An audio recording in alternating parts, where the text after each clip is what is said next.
Nana, you started off building 30 to 40 units of residential, I think I read somewhere, annually. And then you decided to build an entire city. So I want to understand how you sized up the opportunity and how you measured the risk. So what made you go for it?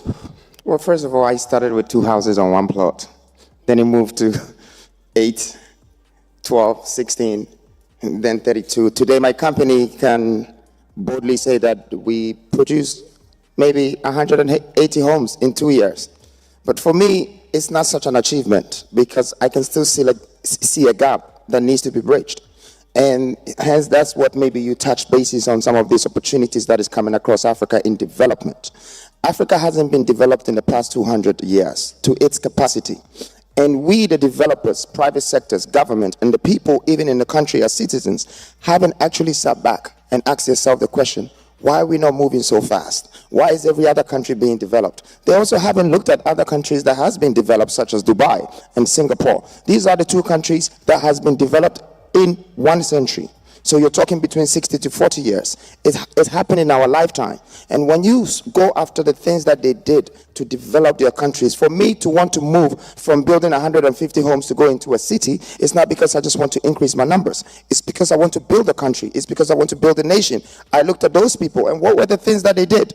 One of the major things that these countries did was that they introduced industrialization, which Africans have been lacking for a very long time. Now, when I say industrialization, I live in a country where I import everything to finish my houses. It takes me 3 months for them to manufacture it. Then after, it takes me another month for them to ship it. Then after it gets here, it takes me 50% of the value that I invested in Europe to get it out and send it to the site before I put it on the building. So even if I say I'm going to build 150 homes, to go through this process, and we know that we have deficits of 45 million homes in Africa, that is going to take us 1,000 years.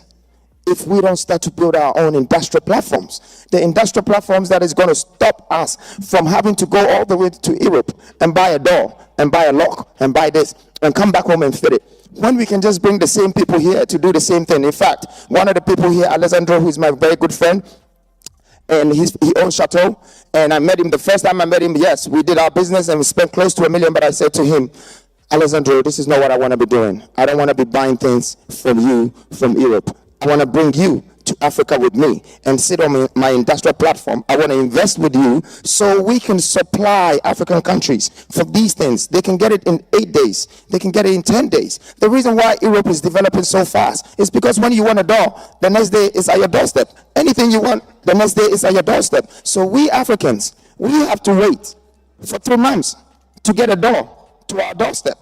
And we want to develop our country without facing these issues. We really need to address these issues. We Africans, and I don't blame the government and I don't blame the citizens. I don't blame myself because I don't believe in excuses, but I believe in doing. This needs to be done. We need to convince our partners, our suppliers, our manufacturers who we're dealing with to come to Africa with us. They have to sit on our industrial platforms. We need to find ways to build energy. The rate of energy in Africa is 13%. How are we going to build it? We need it to go to 50%. We need to invest in energy so industrialization can create room for pioneering. Now we're talking about mass housing. I've already done the numbers, and I did it so well that, JLL is one of the people that I work with and other companies. But when I sat behind my own closed doors and decided to do these numbers for affordable housing, you are building a home for someone for 20,000, calling it affordable, that they will never get the money for you. 1 million people in one country cannot afford to give you $20,000 because they have the minimum wage, a minimum wage that finishes before the end of the month. How are they going to pay their mortgage?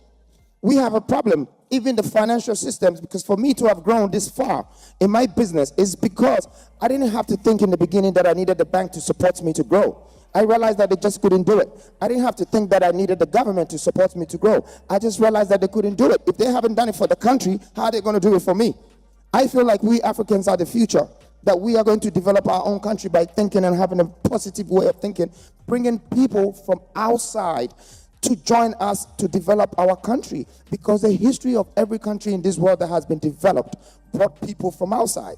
Even Dubai, they brought the Pakistanis, they brought different people to work to build Dubai. And then they had the biggest industrial platform, which is Sharjah. You can confirm yourself. Today, it's the biggest industrial free zone platform in the world. They had to build their own glasses, manufacture their own glasses, manufacture their own alukobon, and it was 2 minutes drive away from Dubai. You wonder why those buildings were springing up so fast. Without these things, I think we have an issue. And I couldn't have any stage to address some of this. It might sound a little bit political, it might sound a little bit governmental, a little bit business, but it's the truth.